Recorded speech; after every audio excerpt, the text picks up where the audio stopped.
Focus on Ghana is brought to you in association with MoneyGram. Still with us on Focus on Ghana, and we have our special guest, Dr. Mahamudu Bawumia. We're looking at the Ghanaian situation in preparation for elections in 2016. Doctor, just before we went on the break, you were talking about corruption. How are you going to handle that? You were citing examples of Jida, Sada, the very popular ones in Ghana. What about them? Well, I mean, these were examples of, corruption that has bedeviled this particular administration.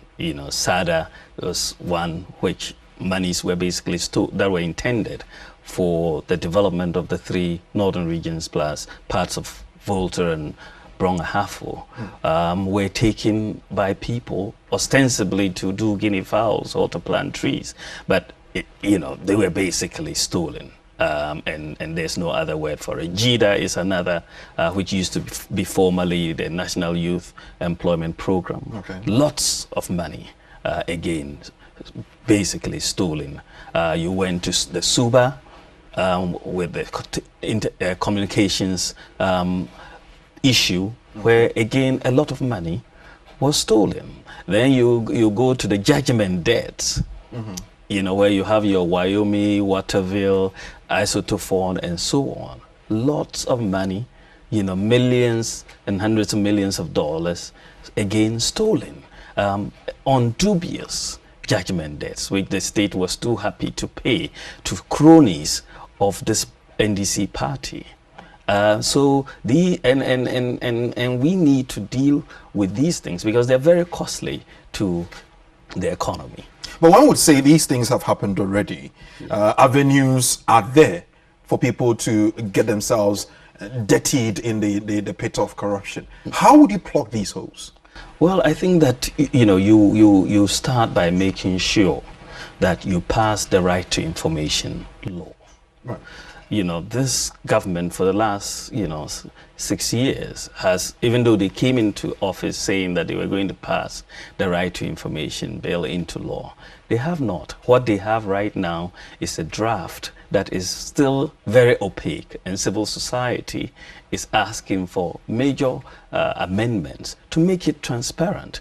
I think transparency is one area in which you can use to bring down corruption, because if people know that the public can find out about who was awarded this contract, how much was it for, and so on, all this sort of information will deter. There is a deterrent value. Once there's a sense that you will be found out, then then also once there's a sense that you are going to be prosecuted, then there is also a deterrent value. Once you move away from sole sourcing, in terms of procurement of contracts, you will then get more competitive tendering and less corruption. I think the procurement area, for me, is the area that we should look at very, very carefully in dealing with corruption, because I think that 90% of corruption happens in the area of procurement. And so I think that we should look at this very,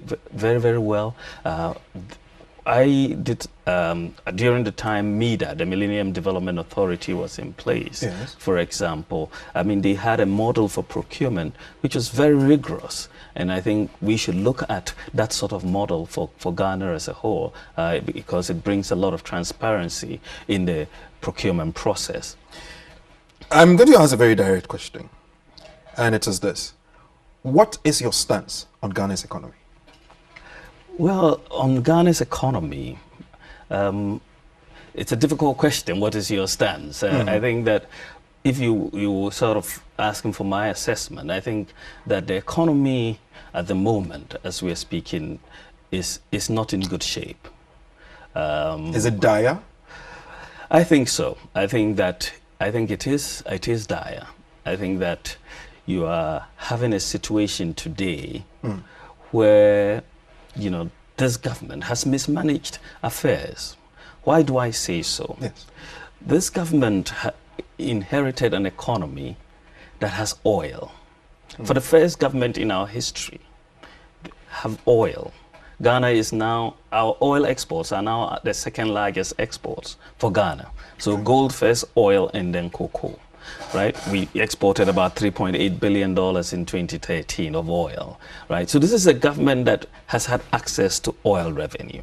This is also a government that has borrowed more money than any other government in our history.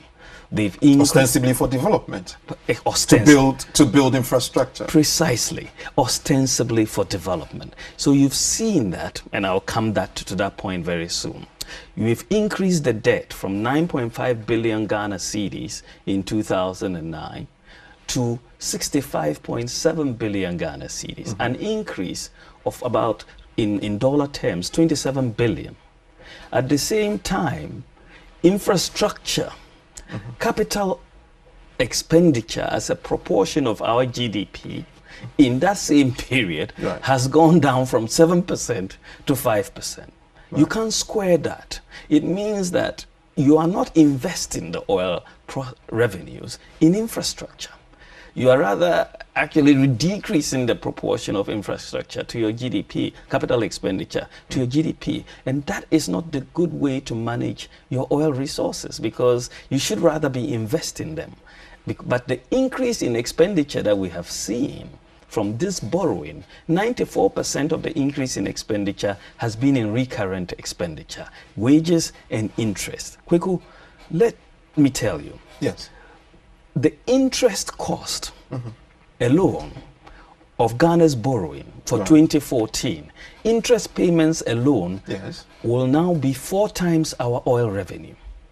Just the interest payment, right? 4 times Ghana's oil revenue. It means this government's borrowing has completely compromised our oil discovery.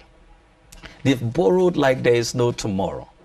And you will see. So that does it mean that if MPP wins election in 2016, you would have a very high mountain to climb? And how would you turn things around? Well, let me get to that point. Let me tell you first about the state of the economy that you asked about. You know, so if you take the interest cost on the debt alone, you take the Ministry of Roads and Highways, Agriculture, Fisheries, Water and Housing, Resources, you know, add all of these ministries, right? The interest payment alone is 3 times the budgetary allocation to these ministries in 2014. Right.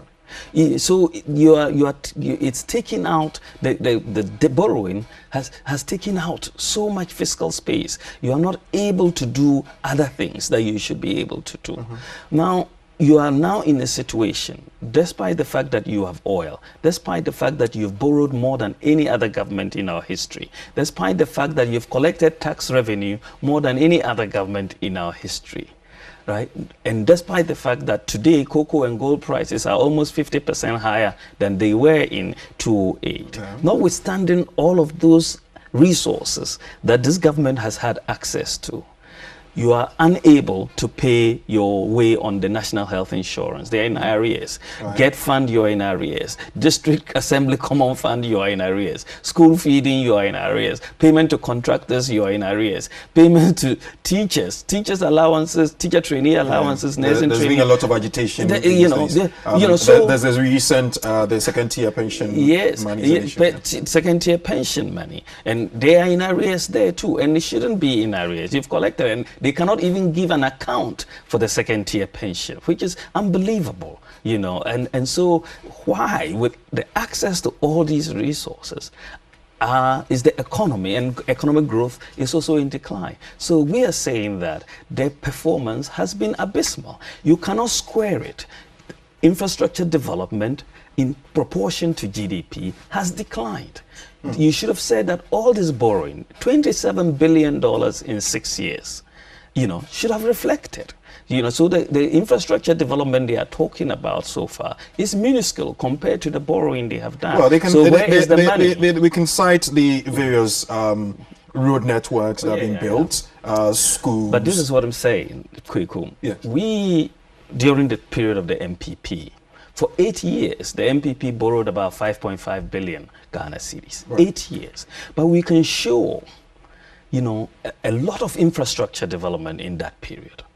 Schools, hospitals, universities, water projects, electricity projects, several, for 5.5 billion Ghana dollars of borrowing in that period. And on top of that, we established a social safety net, national health insurance, national the youth employment, the free maternal care, the Metro Mass transit.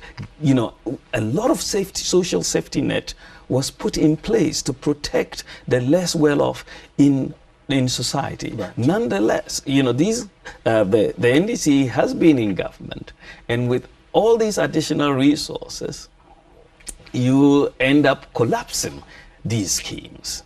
And so what went wrong? Is it just an issue of people not being efficient enough, competent enough to do it? Well, I think that there are two factors here. I think it's very simple. Right. If you ask what went wrong, there's mismanagement and there's corruption.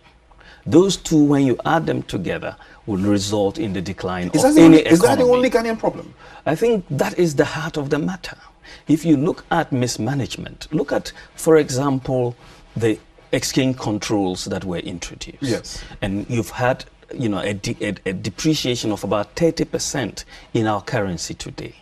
It's mismanagement. Those controls, any elementary student in economics would have told you that those controls would fail. I said so, many people said so, and they failed. In fact, they worsened the depreciation of the currency. I call it mismanagement.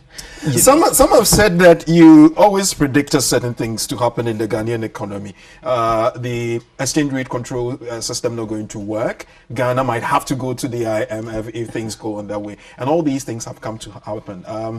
Are you a prophet? Definitely not. Otherwise, I would have set up a church and got it out. But I think that, you know, when some of these things happen, if you, as I said to someone, if you are a mechanic and the driver is moving without brakes, and you say this guy is going to crash, and crash. Can you step on the brakes for me now? I'll take another break. When we come back, Dr. Mahamudu Bawumia will still be giving us his insights on the Ghanaian economy and what it is that has to be done to turn things around. We'll be back. Focus on Ghana is brought to you in association with MoneyGram.